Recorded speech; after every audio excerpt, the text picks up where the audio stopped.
명절 잘 보내시고 계십니까? 어제 구룡산은 정월 초하루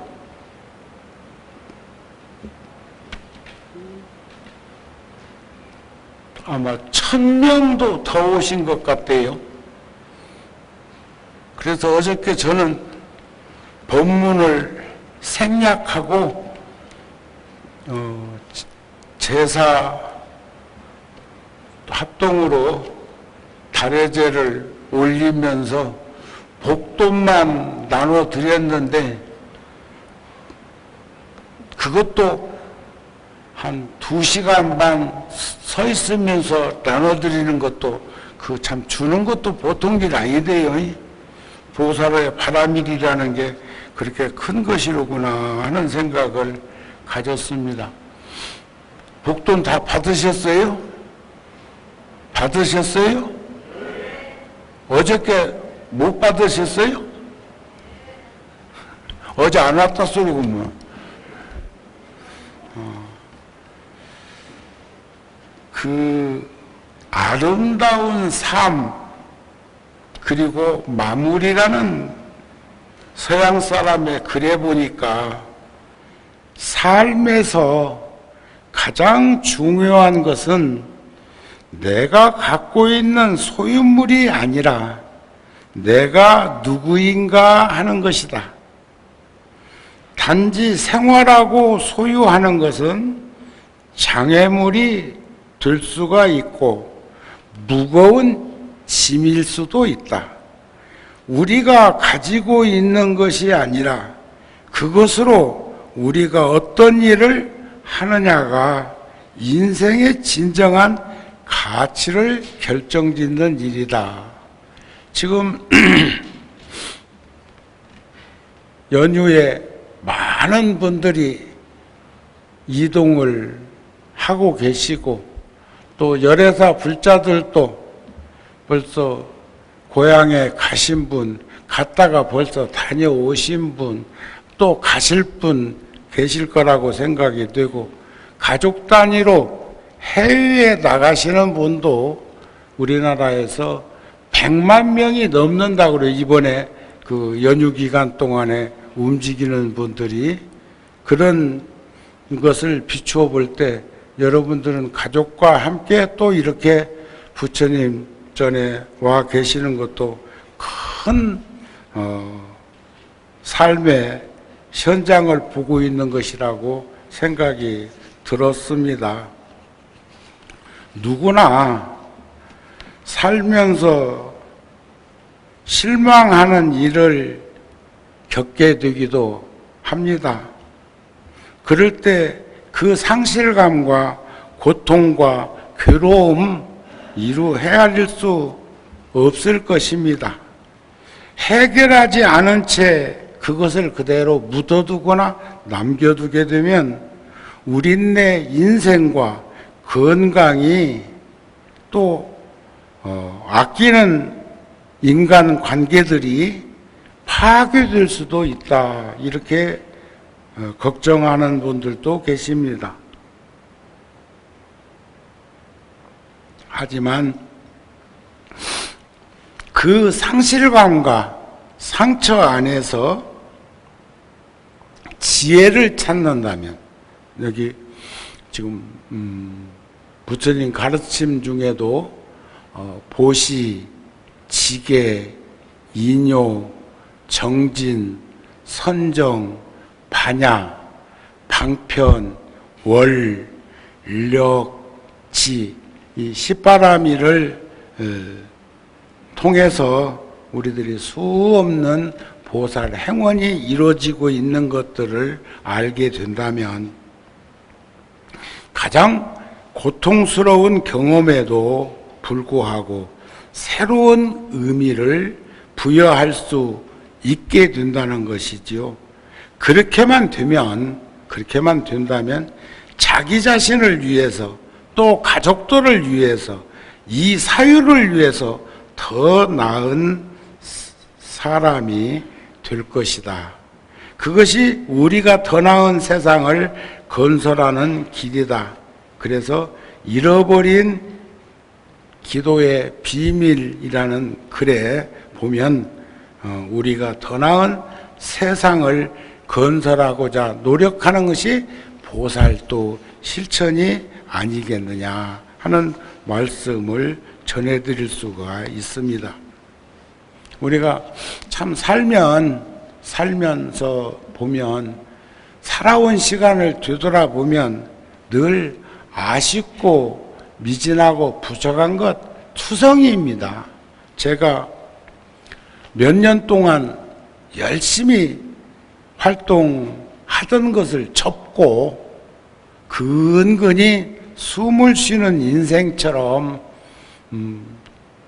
살아온 것 아닐까 싶은 생각을 근간에 와서 다시 하게 되는데, 제가 어제 같은 날도 8,000보 이상 걸었고, 그저께는 초하루 설날 분주할 것을 계산에 넣고 구룡사 뒷길로 해서 꽃시장으로 해서 양재천으로 해서 타한천 봉은사 옆에까지 갔다가 오다 보니까 우리 포교당의 스님들이 벌써 몇십 명이 구정 목전에 저한테 미리 인사할 거라고 왔다는 말을 듣고 불이 났게 삼호물산이 있는 대로 질러서 구룡사를 왔는데도 한 2만 보 걸었더라고요. 그랬더니 아유 스님 그 너무 무리한 거 아닙니까 하는 말을 하는데, 근간에 와서 내가 내 스스로를 일깨움을 주고 있는 것은 그렇게 움직이니까 몸이 훨씬 더 가볍고, 움직이니까 훨씬 더 편안하고, 움직이니까 생명력이 치솟는 것처럼 생기가 나더라. 그러니까 여러 불자들도 한꺼번에 처음부터 그렇게 무리해서 2만 보, 3만 보 하지 말고 하루에 몇천 보씩이라도 이렇게 꾸준하게 걷기 시작하면 훨씬 더 생명력이 넘치는, 에너지가 넘치는 그런 우리 모습을 발견할 수 있지 않을까 싶은데 동의하십니까? 그 일생경에 보니까 정초부터 아픈 얘기 하나 싶은 생각이 들기도 했습니다만, 부처님께서 병들어서 신음하는 비구에게, 스님에게 물었습니다. 아픈 스님이 그때나 지금이나 아픈 게 어떻게 일반 사람만 있는 거 아니잖아요. 몸이 아주 병약한 스님이 있었는데 약이나 잠자리를 돌봐주는 사람은 있는가? 오늘 또 여기 스님 한 분 면역 체계가 약해가지고 코로나 걸렸을 적에는 바깥 출입, 방문 출입도 거의 않다시피 그렇게 한 스님 코로나 접종도 못하고 병원에서 스님은 안 되겠다고, 그런데 이제 많이 좋아져가지고 건강이 좋아져가지고 오늘 법당에 왔길래 내가 들어가라고 했어요. 가서 쉬시라고. 근데 참 우리가 처음에 절에 와가지고 배우는 그 가르침 중에도 그런 말이 있어요. 유병인이어든 수자신 수하라. 병든 이가 있거든 내 스스로 내 몸을 보살피듯이 살펴드리라. 요즘 보면은 요양병원도 있고 요양시설도 있고 다양하게 있지만, 지금 스님의 모친도 연세가 100살이신데 건강하셔요. 건강하지만 100살의 건강인 것이지 30, 40대의 건강에 버금가는 것은 아닐 겁니다. 말수도 줄어드셨고 그저 아는 가족들 만나면 웃고 손잡고 쓰다듬어주고 하는 수순을 겪고 있는 분도 계십니다만, 그래도 가족들이 요양병원이나 요양시설로 모시지 않고 직접 자기들이 그렇게 모시려고 애를 쓰는 걸 보면 참 노부살님도 복받은 분, 아니 요양병원에 가는 것이 어쩌면 더 복받은 분일 수도 있어요. 시스템 자체가 전문가들이 함께 하는 곳이기 때문에. 그런데 그래도 여쭤보면 외롭다 할 것이고 고독하다고 하지 않았겠습니까? 스님도 그러셨어요. 세존이시여, 고독합니다. 돌보아주는 사람도 없고 약도 없습니다. 또한 집도 워낙 멀어서, 인도는 큰 나라니까 멀리 떠나 있는 처지라 부모, 형제, 친척들, 동반자들이 나를 돌봐줄 수 있는 사람도 없습니다. 부처님께서 다시 묻기를, 그렇다면 비구여, 그대가 건강하던 시절, 젊은 시절에 병든 이를 돌보아 주었던 일이 있는가? 그 병세를 묻든가 위로한 일이 있는가? 생각해 보니까 그게 쉽지 않았네. 없사옵니다, 세존이시여. 이 세상은 그와 같아서 내가 건강할 때 남의 질병을 돌보지 않고 병세를 묻는 것조차 하지 않았거니 어찌 누가 그대를 돌보아 주겠는가?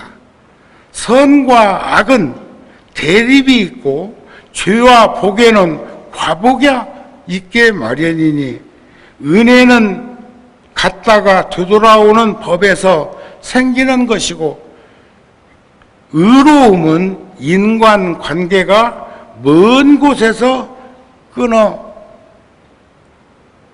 끊어지는 이치를 살폈으면 좋겠다. 그래서 우리는 생전에 근검 전략하고 검소하게 살면서 복을 지어야 합니다. 복이라고 하는 것이 물질적인 것만 주고받는 것을 복이라고 생각하지 말고 따뜻한 그 마음, 연민심, 예를 들어서 자비심 하면, 자비는 싱그러운 기운입니다. 살아있는 그런 기운이라면 비는 연민심이에요. 자비는 자비인데 연민심, 어렵고 힘든 그 마음을 살펴주는 마음이 연민심입니다. 그런 마음을 가지고 살 수 있을 때 보살의 덕목이 드러난다. 이렇게 보시면 어그러짐이 없지 않을까 싶습니다. 그래서 무주상보시, 머무른 바 없이 하는 그런 보시 수행이라는 것은 어떤 것일까? 첫 번째는 준비, 보시, 바람일이 있어야 원력이 있게 되고 신심이 일어나게 된다. 준비하려면 근검 전략해야 하고 자기 쓸 거 다 쓰고 좋은 일 한다고 하는 것은 어렵습니다. 어려워. 쉽지 않아. 억만금이 있다고 해도 부리기로 하면 욕심을 한이 없고 다음이 없고 끝이 없어. 그런데 사실은 무주상보시를 하려면 근검 전략한 것이 바탕이 되어야 한다. 이런 말씀이요. 자기 쓸 것 다 쓰고 보시나 시주나 공양을 한다는 것은 어렵다. 그리고 사바세계는 오탁악세가 그런 결과를 드러내고 있는데, 우리는 삶에 만족하고 준비하고 실행을 한다면 자신감이 생기게 될 것이다. 자신 있게 살자는 거예요. 정우 스님이 불과 한 달 조금 넘게 하루도 거르지 않고 걸으면서 다시 한번 환기시켜 보여지는 것은 힘이 생기더라는 거예요. 발자국이 몇 년 동안 걸었던 걸음걸이는 살 얼음판 조심조심 하는 것처럼 걸었다면 지금의 발걸음은 힘차고 당당하게 한 발자국 한 발자국 뛸 수 있는 그런 몸이 되었다는 것은 무엇을 의미하는 것일까? 자, 내가 나를 인정해야 하고 내가 내 모양에 머무르지 않는 것, 분별하지 않는 것, 무분별한 수행이라고 하는 것은, 분별하지 않는 수행이라고 하는 것은 주어도 주었다는 생각 없이, 받는다는 생각 없이, 준다는 생각 없이 행할 수 있는 자연스러움. 제가 어저께 한 불자한테 한 장씩만 주었으면 그렇게 많이 안 들어갔을 텐데 3장도 주고 5장도 주고 어떤 분은 10장도 달라고 하는데 10장 달라고 하는 그 노부살님은 다복하시구나.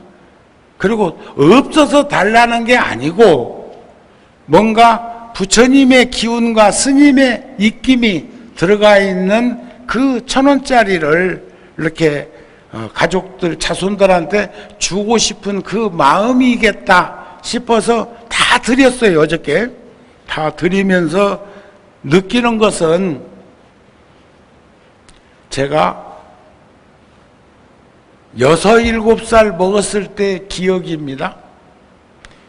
스님 고향에, 스님 동네에 은행집이 있었어. 촌에서 은행집이면 굉장한 집이요.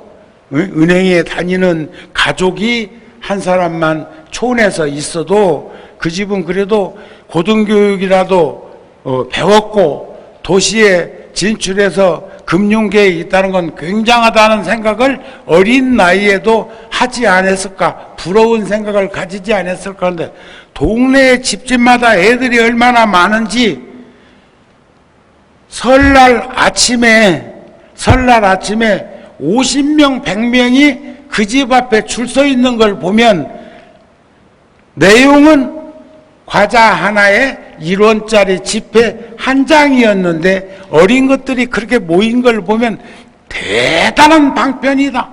대단한 인연을 지켜야 하는구나 했는데 그게 60년, 70년 가까이 되면서 정훈 스님에게는 50년, 60년 후에 스님이 어느 날부터인가 1,000원짜리 지폐를 신권으로 해가지고 불자들한테 설 명절에 줄 수 있었던 건 제가 기초는 1원짜리 세뱃돈 받은 것이 씨앗이 되어서 1000배로 불어나가지고 10,000배로 불어나서 이런 일을 할 수 있는 참 인연을 짓게 되는구나 하는 생각을 했어요. 아무것도 아닌 것 같은데 훗날 정우 스님을 통해서 그런 것들이 발현될 때 얼마나 기쁘고 즐거운 환경 속에 그 집안은 꽃이 피워질까 하는 생각을 가지게 한다는 거예요. 1원짜리가 1,000원, 10,000원이 되는 그런 경계를 우리들은 한번 서로가 스스럼 없이 살피면서 명절에 헤아렸으면 좋겠다. 이번에 뭐 어떤 자료에 보니까 주지도 말고 받지도 말자. 선거판도 아닌데, 선거판도 아닌데 줄 것도 없고 받을 것도 없으면 차라리 속 편컸다. 이런 어른들이 많이 생겼다고 그래. 그런가 하면 학생 손자한테는 최소한 한 3만 원은 세뱃돈을 주어야 된다. 이렇게 말하는 거 보면 참 돈의 가치라는 것이 떨어진 것인지 아니면 우리 경제의 지표가 높아진 것인지 하는 것도 생각을 하게 되는데, 금년에 세뱃돈 많이 나가기도 하고 많이 받기도 하셨습니까? 전무 그냥 주는 것도 없고 받는 것도 없었으면 좋겠다 이런 거요? 여전히? 자, 어느 날 좋은 사람이 아무리 다가와서 큰 사랑이나 연민심으로 자비심으로 나의 마음의 문을 두들겨도 내 마음의 문이 닫혀 있으면 무슨 소용이 있을까? 서양 속담에도 두들겨라 두들겨라 그러면 열릴 것이다 했는데, 이런 명절에 가족들이 단절된 벽이 있다면 그 문을 열고 스스럼 없이 왕래할 수 있는 계기가 되었으면 좋겠다는 마음이 든다는 겁니다. 상대방보다 자기 마음을 여는 것이 중요하고 그것이 먼저 선행되어야 하더라는 거예요. 마음의 문을 굳게 잠그는 가장 큰 병이 있으니 그것은 의심, 미움. 우리는 목적에 사로잡혀서 수단 방법 가리지 않고 중상모략하고 시기 질투하는 권모술수 쓰는 그런 허상의 공간에서 노출해서 살지 말고 우리들이라도 좀 편안하고 넉넉하게 그런 마음을 가지고 살았으면 좋겠고, 참 청룡의 해라며요. 금년이 갑진년 용트림 하는 해라고 그러는데, 우리 그러한 심찬 웅지를 펼 수 있는 금년 한 해가 되었으면 좋겠다, 그런 마음이 듭니다.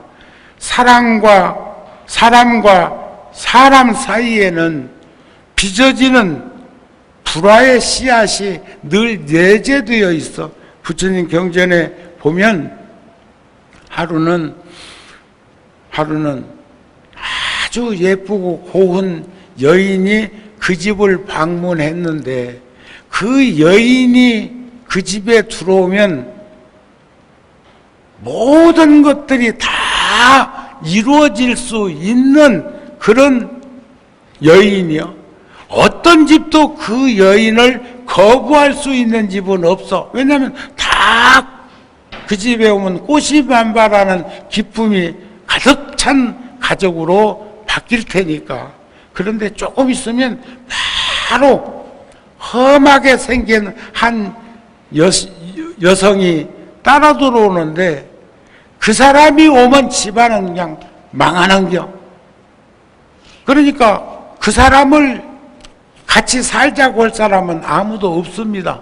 그런데 불행한 현장은 그 먼저 왔던 여인과 늦게 온 여인이 빛과 그림자처럼 자매지간이더라는 거예요. 언니 있는 곳에 늘 동생이 함께하고, 동생이 있는 곳에 늘 언니도 함께하는 것을 누가 먼저 그 집에 왔느냐가 보일 뿐, 아주 험하게 불행이 도래하는 여인이 먼저 왔으면 그 뒤에 따라온 여인이 좋은 일만 있을 여인이라면 희망, 기대, 그런데 그것조차 현량하지 못하는 그런 생각 속에서 우리는 어떻게 살아야 할 것인가 하는 것들을 살펴보면 쉽게 우리가 가름해 가지고 나를 비추어 볼 수 있는 그런 모습을 찾지 않을까. 그래서 만병의 근원이고 자기 불행의 시작의 씨앗의 움틔우기 시작하는 것은 내면에 있는 내 속에서 발현된다고 하는 것을 그것만 볼 것이 아니라 행불행은 함께, 마치 친자매와 같고 친형제와 같고 친가족과 같은 관계 속에서 드러나는 것을 보게 되면 우리는 양쪽 다 살피면서 살게 되는 그런 지혜와 연민심이 생기지 않겠는가 하는 그런 마음을 가지게 합니다.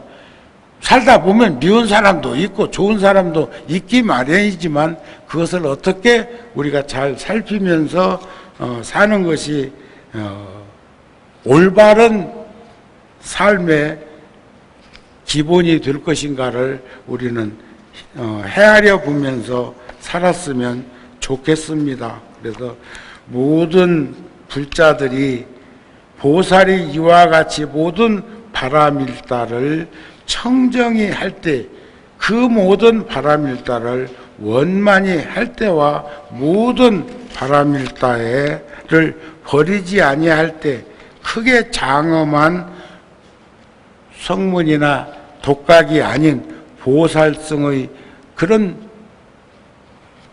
원력 가운데 머물러서 그 생각하는 바 일체 중생들을 따라서 다 이 법을 설해서 깨끗한 그 업을 증장케 해서 번뇌가 일어나지 않는 해탈을 얻게 할 것이다 하는 그런 가르침으로 우리 불연을 잘 승화시키는 삶을 살았으면 좋겠습니다. 정초에 바쁘기도 하고 분주하기도 한데 이렇게 초 이튿날 절에 오셔서 함께 할 수 있는 이 모습이 여러분들이 가지고 있는 그런 복덕의 모습이라고 생각하고 모든 이들에게 덕화가 반발할 수 있는 삶이 꽃피워주기를 바라는 마음으로 오늘 시간을 여러분들하고 같이 가지려고 왔습니다.